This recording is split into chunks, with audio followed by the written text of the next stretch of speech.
Shomli bir yigit kasalga duchor bo'ldi. Shunaqa bir nodir kasalki 16 millionta odamdan bittasiga uchrashi mumkin bo'lgan kasal. 16 milliontadan bitta odamga uchraydi. Endi tabiiyki uni dorisi ham, shifosi ham yo'q. O'zini Shomdagi barcha tabiblarini aylanib chiqdi. 37 ta tabibni aylanib chiqdi Shom yerida. Umid yo'q. Fransiyaga bordi deyiladi. Bu voqea qissa. Bordi, ana shu fransiyalik tabib uni ko'rib turib, bu dard bo'yicha mendan ko'ra bilimdorroq boshqa tabib yo'q. Umid ham yo'q seni tuzalib ketishingga. Sen Hindistonga bor, falonchi maharaja bor, ehtimol senga bir foydasi tegib qolar dedi. Bordi, undan ham shifo topmadi. O'zini yurtida 37 ta tabibga aylanib bo'lgan. Birodalar, noumid shayton. Haligi fransiyalik tabib aytgan, sen davoni qayerdan bo'lsan istaver, bizni hukumatimizni hisobidan seni barcha sarf xarajating. U yigitga bo'lgan muhabbatidan sarf xarajat qilmayapti ular. Shu yigit shifo topib qolsa, shuni tajribasini o'zlariniki qilib olishlik. Xullas, umidi yo'q, qaytib o'zining yurtiga keldi, Shomga. Bir masjidga kirib turib, Alloh taolodan umid, Alloh taologa tavakkul degan mavzudagi darsga guvoh bo'ldi-da, qalbida umid paydo bo'ldi. Darsni eshitdi, ta'sirlandi, Allohga qaytdi.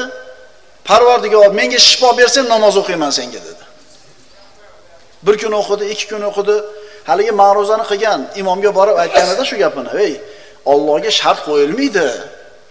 Allohga sen menga shifo bersang, namoz o'qiyman deyilmaydi" deb unga iymon nima, tavakkal nima, umid nima, bu benamoz yigit edi. O'rgatdi, Alloh shifo berdi shu yigitga. 16 milliontadan bittaga uchraydigan kasaldan ham Alloh shifo berishga qodir.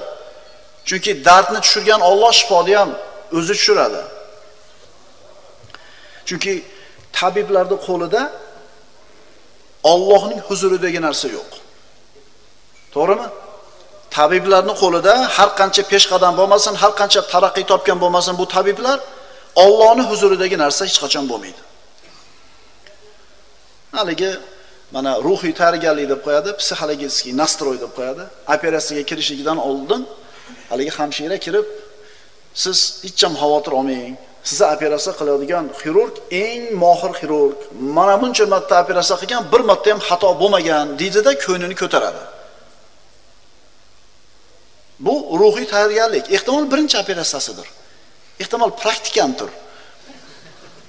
Lekin boyaga o'zini xotirjam his qilib kirishligi, umid bilan kirishligi albatta uni tuzalib ketishiga bir omil. Biz musulmonlarga birodarlar kerak yo'q unaqa narsani.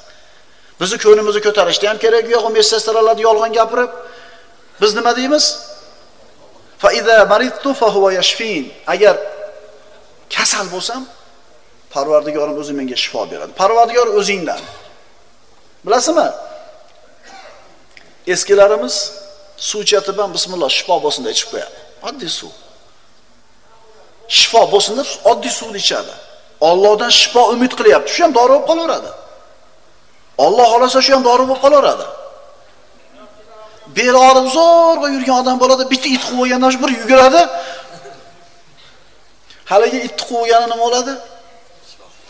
Shifo bo'lib qoladi, birodar. It quvgani emas, hali yugurib olgani. Shuning uchun birodarlar, любой narsa bizga shifoga sabab bo'lib qolishi mumkin. Faqat kimdan uzilmaylik? To'shni yaxshi bo'lib qolasan. O'shaga borsanglar, u doktor seni yaxshi qilib tashlaydi. Falon dorini ichsam zo'r bo'lib ketaman ekan. Birodarlar, doktor, skalpel, operatsion stol, bu tabiblar bu sabab. Shifo kimdan? Alhamdulillah, hozirgi davrdagi doktorlarimiz kasalga gapiryapti, shifo Allohdan deydi, amma deydi yoki amaki deydi. Biz bitta sababmiz deydi. Alloh deyin deydi. Bu zo'r da'vat bu. Ayni mana shu bemor uchun, mana shu doktorning shu gapidan ko'ra zo'rroq da'vat yo'q. 10 ta imomning masalasidan yaxshi. Bugun xola kechqurun bir uyquzdan turib 2 rakat namoz o'qib, Parvardigor shifo ber deb so'rang, bizga ham yengil bo'ladi. Desa bilasizmi qanaqa bo'ladi bu namoz? Doktor aytibdi deydi. Va iza maridtu fa huwa yashfin. Va agar bemor bo'lsam, u o'zi menga shifo berar.